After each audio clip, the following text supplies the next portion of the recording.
आज का पाठ प्रवक्ता ग्रंथ अध्याय 48 वाक्य संख्या 1 से 14 तक। तब एलिया अग्नि की तरह प्रकट हुए। उनकी वाणी धधकती मशाल के सदृश थी।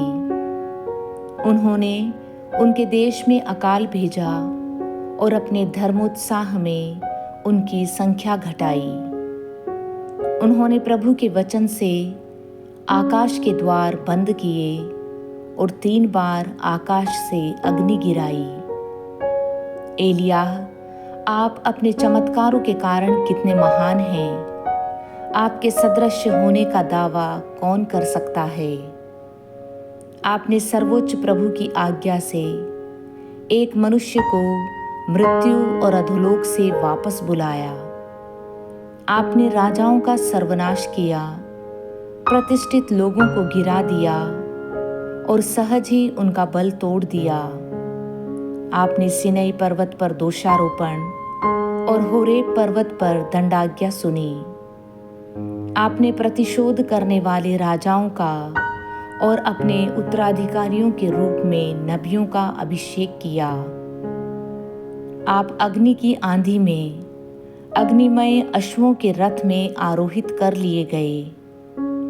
आपके विषय में लिखा है कि आप निर्धारित समय पर चेतावनी देने आएंगे, जिससे ईश्वरीय प्रकोप भड़कने से पहले ही आप उसे शांत करें।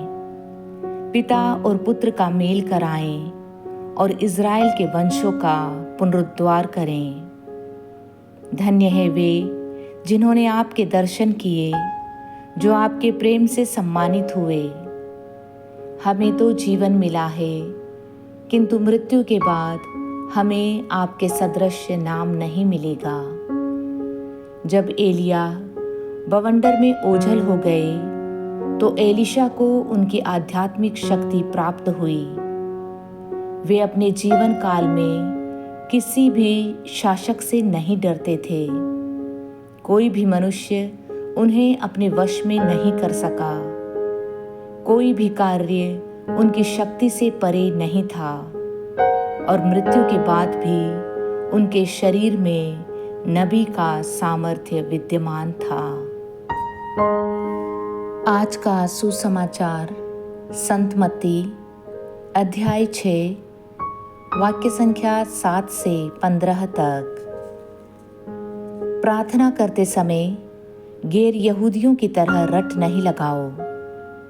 वे समझते हैं कि लंबी लंबी प्रार्थनाएं करने से हमारी सुनवाई होती है। उनके समान नहीं बनो, क्योंकि तुम्हारे मांगने से पहले ही तुम्हारा पिता जानता है कि तुम्हें किन किन चीज़ों की ज़रूरत है। तो इस प्रकार प्रार्थना किया करो। स्वर्ग में विराजमान हमारे पिता, तेरा नाम पवित्र माना जाए, तेरा राज्य आए, तेरी इच्छा जैसे स्वर्ग में वैसे पृथ्वी पर भी पूरी हो।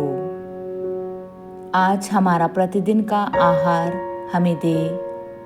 हमारे अपराध क्षमा कर, जैसे हमने भी अपने अपराधियों को क्षमा किया है।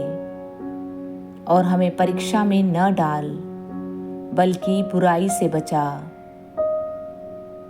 यदि तुम दूसरों के अपराध क्षमा करोगे, तो तुम्हारा स्वर्गिक पिता भी तुम्हें क्षमा करेगा। परंतु यदि तुम दूसरों को क्षमा नहीं करोगे, तो तुम्हारा पिता भी तुम्हारे अपराध क्षमा नहीं करेगा।